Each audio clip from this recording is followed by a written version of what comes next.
এখানে উপস্থিত আমার সকল গুরুজনদের প্রণাম ও শ্রদ্ধা জানিয়ে আমার নিবেদন কবিগুরু রবীন্দ্রনাথ ঠাকুরের কবিতা বিদূষক।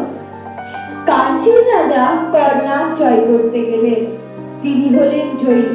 চন্দনে হাতির দাঁতে আর সোনামণিকে হাতি বোঝাই হলো।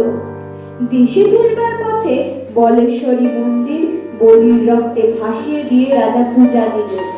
পুজো দিয়ে চলে আসছে, গায়ে রক্ত বস্ত্র, গলায় জবার মালা, কপালে রক্ত চন্দনের তিলক, সঙ্গে কেবল মন্ত্রী আর বিদূষক। এক জায়গায় দেখলেন পথের ধারে আমবাগানে ছেলেরা খেলা করছে। রাজা তার দুই সঙ্গীকে বললেন, দেখে আসি ওরা কি খেলছে। ছেলেরা দুই সারি পুতুল সাজিয়ে যুদ্ধ খেলছে। রাজা জিজ্ঞাসা করলেন, কার সঙ্গে কার যুদ্ধ? ছেলেরা বললে, কর্ণাটের সঙ্গে কাঞ্চীর। রাজা জিজ্ঞাসা করলেন, কার জিত কার হার? ছেলেরা বুক ফুলিয়ে বললে, কর্ণাটের জিত কাঞ্চীর হার।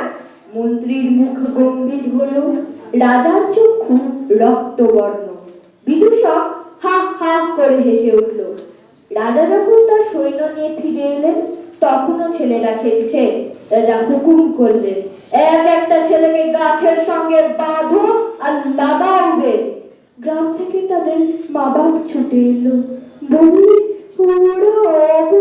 ওরা খেলা করছিল, ওদের মাফ করো।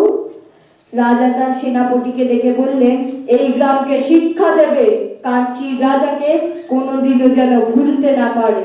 এই বলে শিবিরে চলে গেলেন।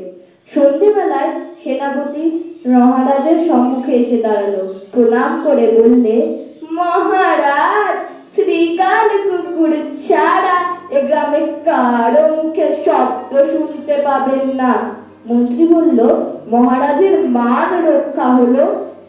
বিদূষক বললে, মহারাজ, এবার আমায় বিদায় দিন। আমি মারতেও পারি না, কাটতেও পারি না। বিধাতার প্রসাদে আমি কেবল হাসতে পারি। মহারাজের সবাই থাকলে আমি হাসতে ভুলে যাব।